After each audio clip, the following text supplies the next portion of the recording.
নবীজির একটা সুন্নত আদায় হয়, বলেন সুবহানাল্লাহ। একটা কথা মানলে নবীজির একটা সুন্নত আদায় হয়, সেই জন্য একটা আইডিয়া বসি, লা ইলাহা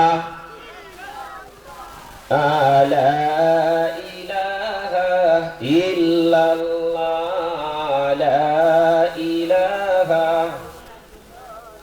আসেন ভাই, মুরব্বির সামনে, বাবা একটু গাইছো, তোমরা একটু গাইতে বসো, একটু গাইতে বসে। তারপরে একটা কথা বাকি আছে, যেটা হলো ফাঁকা করবে, সেটা স্বামী এবং স্ত্রী যারা বিয়ে করছেন তাদেরকে লক্ষ্য করে বয়ান করছে, ভালো করে শুনে রাখেন। কালকে দিন আর স্বামী স্ত্রীর ঝগড়া হবে না, আমি বলছি একটু গাইতে বসে।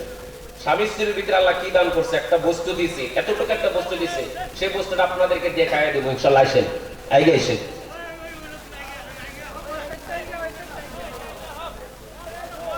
মা বোনদের ওখানে মহিলাদের প্যান্ডেলে মাঝখানে জায়গা খালি আছে, একটু আইগাইকে যান, একটা মা বোনকে সুবিধা করে দেন। দেখেন আমাদের পুরুষ ভাইরা কত সুন্দর সুবিধা করে দিল, আপনারাও সুবিধা করে দেন।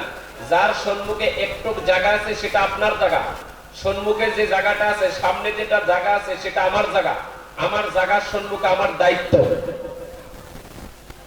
এইবার বাবাজি, স্বামী এবং স্ত্রী আমরা যারা বিবাহ করছি ভাই, অন্তর খুলে হাতটা তুলে দেখাই যে বিবাহ করেনেওয়ালা কে কে আছে, নারে তাকবীর।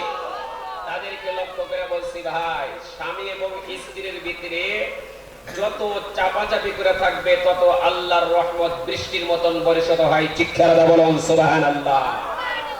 কিছুগুলা স্বামী স্ত্রীর মধ্যে লক্ষ্য করে দেখবেন, স্বামী আছে দক্ষিণের দিকে, স্ত্রী আছে উত্তরের দিকে, এমনি করে ঘুমায় না, নাই আওয়াজ দান আছে না নাই? স্বামী স্ত্রী তিন শ্রেণীর মহিলা, তিন শ্রেণীর স্ত্রী, তিন শ্রেণীর বউ। লক্ষ্য করে বলেন, তিনটা কথা বলছি।